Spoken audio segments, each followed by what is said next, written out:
Hello, welcome to back to my channel, or if you're a first time here, consider hitting the subscribe button, and don't forget to like and to comment. I am Jason White, this is my channel, Jason's Weird Reads, and today I'm going to be talking about the Women in Horror Readathon. Now, if you don't know who the Women in Horror are, they are a small group I believe, of people. I'm not entirely sure who exactly is involved, but their basic mission is to bring awareness of women horror writers to the world, because there's a lot of people out there, horror fans included, who don't know that or at least don't know the amount of women horror writers there are out there. There's a lot. and you know, people just don't know that they're there. Every time I think about this, I get a little ragey. I just don't understand how people are unaware that there are women horror writers out there. It's not shocking. It's just a fact. So I'm totally on board with this, because February is also it's a month-long celebration of women horror writers. It's Women in Horror Month, and if you are unaware of that, it's totally cool. And you know, if you're a horror fan and you don't know very many horror writers who are women, that's okay too. It's just that's why groups like Ladies of Horror exist, is because you know, they don't get talked about enough. And there's often a lot of women horror writers who say, you know, it's too bad people didn't celebrate women horror writers all year long instead of just in February. I agree. I'm always talking about women horror writers, at least whenever I can. And I think everybody else should too. It shouldn't really be a thing, but it's a thing for a reason. There's also a lot of discrimination in the business against women horror writers, and that's something that has to stop as well.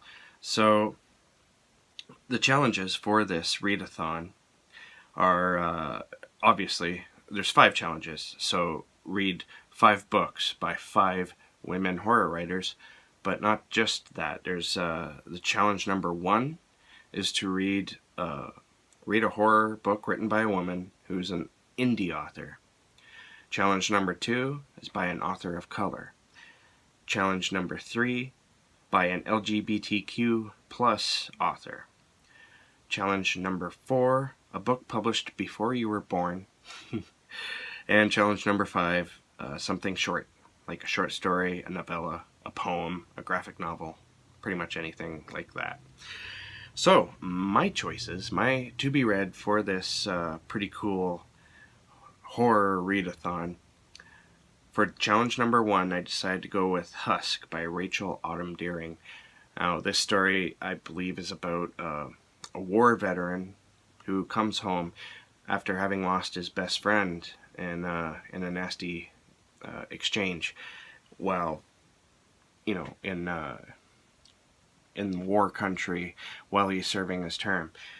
And when he comes back, he's suffering from PTSD because he almost died the same day that his best friend died, and strange things start to happen. That's what my understanding of the story is about anyway. I've been wanting to read this book for a while, so great time to pick it up. Challenge number 2, author of color, I decided to go with The Between by Tananarive Due. I've been wanting to read Tananarive Due's work for a while.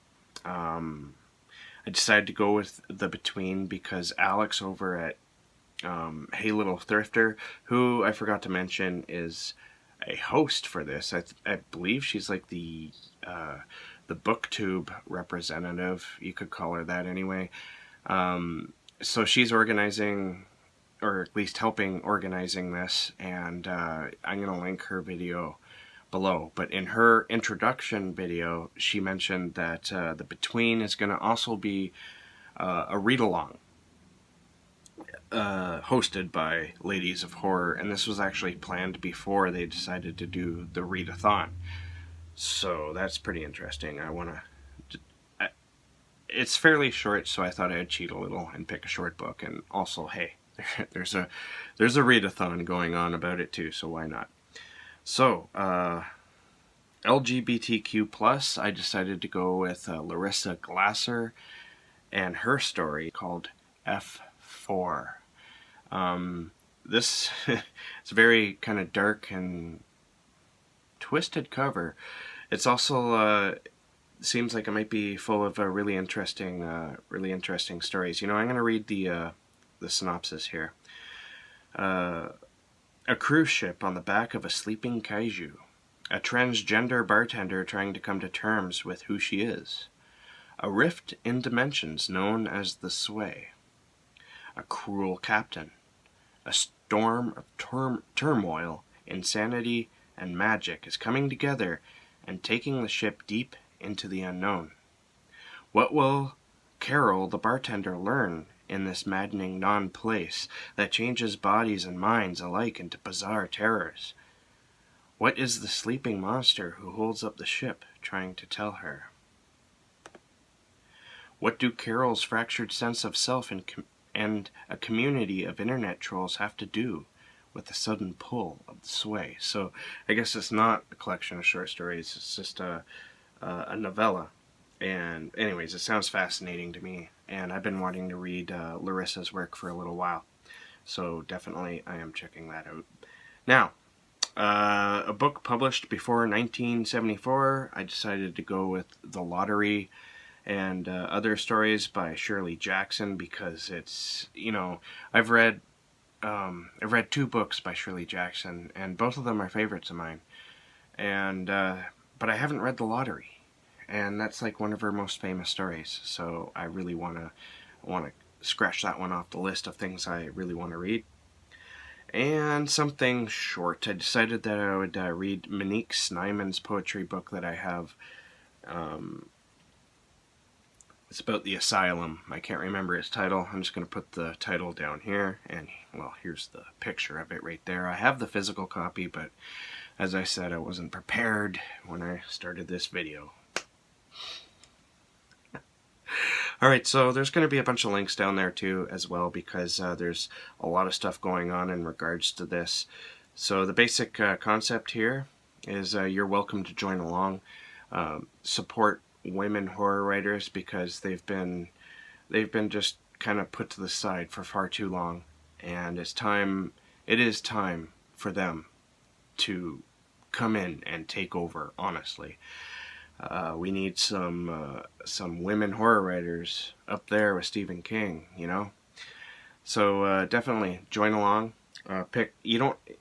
As Alex said in her video, if you just read one book, then she'll consider that a success. And thank you for watching. Keep being creative, and we will catch you in the next bookish video.